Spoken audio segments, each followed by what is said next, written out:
amores! Tudo bom com vocês? Nesse vídeo de hoje eu quero falar com você que trabalha com a papelaria criativa, a papelaria personalizada, mimos, ou que tá querendo começar nessa área, tá um pouquinho perdida, tá pesquisando informações, certo? A gente, quando começa a trabalhar com isso, né, quando a gente vai trabalhar com essas coisas, a gente se depara com muita coisa na internet.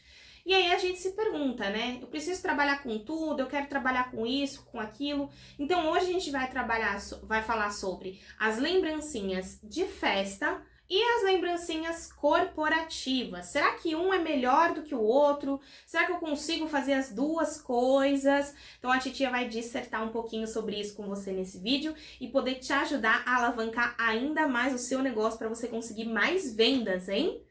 Antes disso, eu quero te convidar a conhecer a Loja da Titia, que se você ainda não conhece, é a Loja da Titia. Vou deixar o link aqui na descrição desse vídeo e também no comentário fixado para você acessar. Lá na Loja da Titia tem várias coisinhas bacanas pra gente que trabalha com a papelaria criativa, tá bom? O que são, então, as lembrancinhas de festa? Vamos começar por elas, né? As lembrancinhas de festa estão aí, tanto a coisa que a gente coloca somente para decoração, quanto aquilo que vai de lembrancinha, quando a pessoa vai embora, né, e vai ser levado.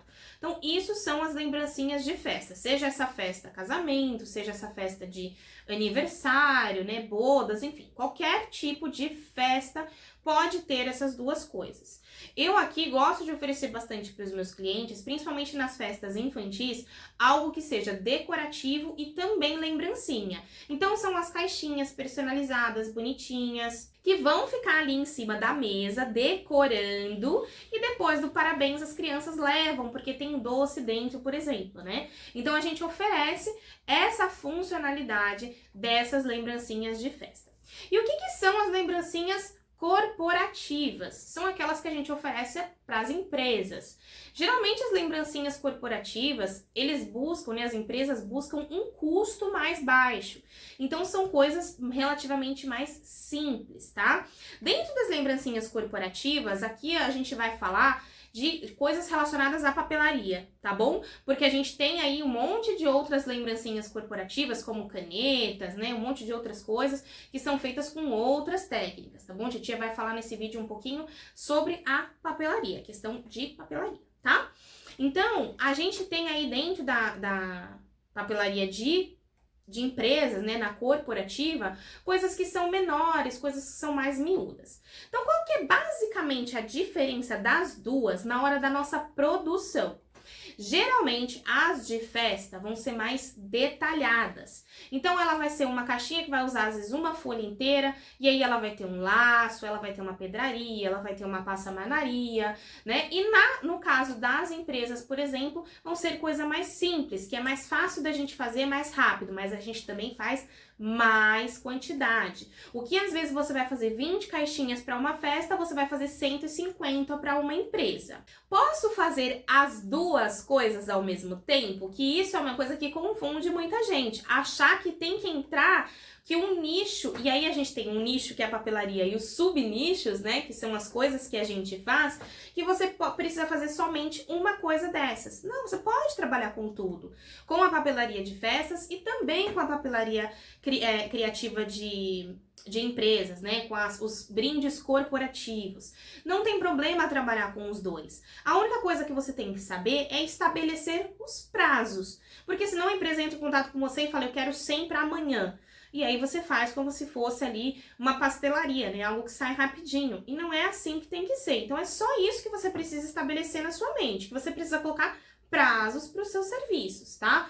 Para as festas também é importante ter esses prazos. Geralmente, quem trabalha com topo de bolo é uma coisa um pouco mais rápida, né? A gente costuma, às vezes, fazer coisa para daqui 2 dias, para amanhã, para daqui 3 dias. Então, é um pouco mais rápido. Então, se você trabalha com esses 3, por exemplo, topo de bolo, festa e também as corporativas, você vai precisar ter essa questão de saber o seu prazo para oferecer para o seu cliente aquele prazo. para que você não se embanane e acabe pegando muita coisa, porque principalmente as corporativas geralmente serão quantidades aí de 50 para cima, dificilmente você vai pegar menos de 50 unidades, né? Então, saber isso também, saber dosar essa questão é que é o mais importante. Mas você pode sim oferecer as duas coisas. Lila, tem problema se eu quiser me especializar apenas em topo de bolo? Não. Tem problema se eu quiser me especializar apenas em brindes corporativos? Não. Em festas? Não. Você pode se especializar em um desses subnichos, não tem problema. Mas às vezes, principalmente quando a gente está começando, é bacana que a gente tenha o leque aberto. Porque às vezes a gente idealiza uma coisa e o nosso rio vai para outra situação. Quando eu comecei na papelaria, para quem não sabe, eu trabalhava com flores de EVA. Nada a ver com o que eu faço hoje. E eu tinha uma boa clientela de EVA, eu vendia bastante coisa de EVA. E eu me apaixonei pela papelaria, fui vendo as coisas, mas quando eu comprei a minha Scancut, a primeira, que foi CM650 ainda na época, a minha primeira intenção foi fazer tubete com o adesivo. Caixinha acrílica com adesivo. Então, o foco era trabalhar com adesivos que iam nessas coisas que já vinham prontas. E conforme o tempo foi passando, eu fui vendo as outras coisas, fui criando e fui me apaixonando cada vez mais por transformar o papel em caixinhas. A gente vai vendo também ao longo do tempo qual que é o tipo de cliente que paga mais e o cliente que paga menos. Fechar empresas é muito bacana porque geralmente elas fidelizam com você. Então, se você fechou com elas na Páscoa, elas podem vir a pedir de novo no Dia dos Pais, por exemplo. Elas podem pedir num evento especial que vai ter na empresa. O pessoal de RH, às vezes, conversa com o pessoal de RH de outras empresas, então vai te indicar também. Então, vira aquele ciclo de indicar você, então é bem bacana. Mas é importante saber que para trabalhar com as empresas, você precisa ter um custo menor, um custo mais baixo.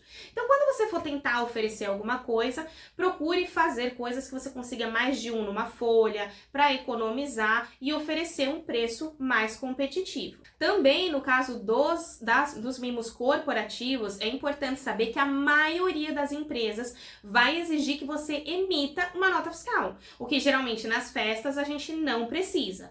Então, você vai precisar abrir um CNPJ, que pode ser um MEI, você abre esse MEI e aí você vai conseguir fazer a emissão de nota fiscal. Com relação à emissão de nota fiscal, cada cidade tem um jeito diferente de emissão de nota fiscal, de abertura de MEI, porque depende o tipo do trabalho que você vai fazer, tá bom? Então você pode ir até a prefeitura da sua cidade e se informar um pouco melhor sobre isso. Também você pode procurar o Sebrae, que é ótimo para informações sobre empresas também, certo?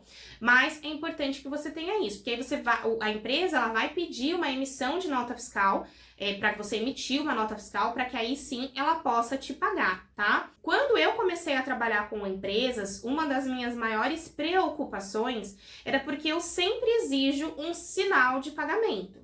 E eu pensava, será que essas empresas vão querer dar esse sinal, né, mandar esse sinal antes de eu entregar o produto para eles? Mas eu nunca tive problema, a maioria das empresas sempre paga completo antecipado, paga tudo antes, né? Então, como que eu trabalho com as empresas? Manda orçamento, tudo por e-mail. Então, trabalhar com empresas é diferente do que a mãe da festa que você simplesmente manda no WhatsApp, né? Às vezes a gente até conversa pelo WhatsApp nas empresas, mas a formalização precisa ser toda feita por e-mail. Então, manda por e-mail aquele orçamento bonitinho, eles vão retornar aprovando aquele orçamento com as informações para emissão da nota fiscal. Aí você emite a nota fiscal, envia para eles e é importantíssimo, coloque na nota fiscal a data máxima de pagamento, tá? E aí eu sempre coloco, o pagamento tem que ser feito até dia tal. Então, até dia tal eles fizeram o pagamento, eu vou concluir e vou fazer esse serviço. Senão, eu vou cancelar essa nota fiscal e se eles quiserem, vão ter que solicitar um novo orçamento. Porque tudo isso depende também do prazo, porque senão você fica se segurando com aquela empresa que ainda não pagou, estão vindo outras empresas pedir orçamento, mas o meu prazo tá muito apertado, eu não conseguiria mais atender porque eu tenho aquela que nem pagou ainda. Então, estabeleça os prazos. Eu sei que talvez você que está aí assistindo, nesse momento, tem 3 dias da semana livre e só 2 dias da semana você está trabalhando e fazendo alguma coisa. Mas o momento que você vai ter coisa todos os dias para fazer vai chegar.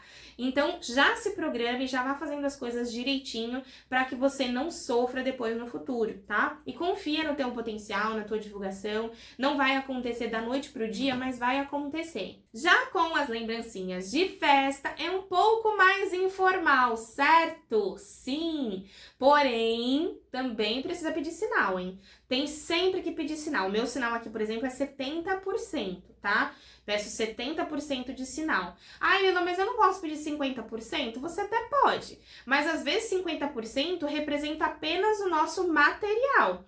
A nossa mão de obra tá nos outros 50% que a gente vai receber. E aí, se esse cliente não vem buscar e não paga, você só gastou material, tempo, se dedicou e não vai receber nada por isso. Então, eu trabalho com 70% de sinal, tá? E aí, formalize algumas coisas também, que seja pelo WhatsApp, mas deixa bem registrado qual que é o tema, se a mãe tá escolhendo cor, se a arte já está pronta e a cliente já aprovou, ou se você vai fazer uma arte nova. Se você for fazer uma arte nova, como que essa cliente vai aprovar essa arte, quanto tempo ela tem para fazer ou solicitar uma modificação, se ela pode ou não efetuar um cancelamento. Não se esqueça de colocar tudo isso ali, as cartas na mesa, para que você não tenha nenhum problema de depois essa cliente querer 1001 alterações e ela falasse para você, mas você não me avisou que eu não podia mudar, né? Você não me avisou que eu não podia adiantar, você não me avisou que eu não podia cancelar. Então, fale tudo também, para que você não tenha problemas. Como quem trabalha com isso, eu te digo que as duas coisas são lucrativas, tanto com as empresas quanto com as festas. Eu gosto muito mais de fazer as festas, mas eu acho muito bacana trabalhar com os corporativos, porque você acaba fidelizando e sempre vai aparecer um pedido de valores mais altos. Então você consegue também ter um lucro bem bacana, porque você compra a quantidade de material a mais, você consegue mais desconto.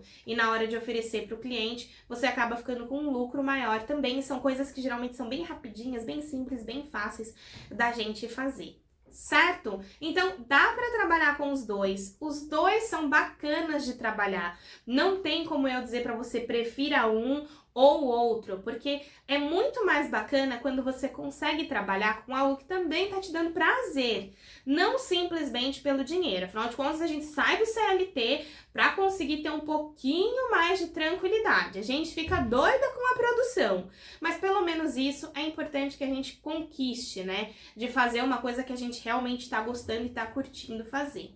Certo? Espero que esse vídeo tenha te ajudado, tenha te dado algumas dicas, se você estava em dúvida de trabalhar entre um ou outro, que eu tenha conseguido te dizer um pouquinho dos dois lados aí, tá? Eu aqui trabalho com os dois e trabalho muito bem com os dois tranquilamente. E se você tiver mais alguma dúvida sobre negócio, tá com dúvida nesse momento aí que você tá começando, coloca aqui nos comentários que eu vou fazer o possível para gravar um vídeo para você te explicando direitinho, tá? E se você é uma papeleira, tá entrando nesse mundo, ou também se você tem uma Scan Cut, eu quero te convidar a conhecer o site da Titia, que é www.lilatelier.com.br/cursos, e lá você vai poder ver todos os cursos da Titia, porque se você aprendeu aqui e gostou, você pode aprender muito mais comigo. Tchau!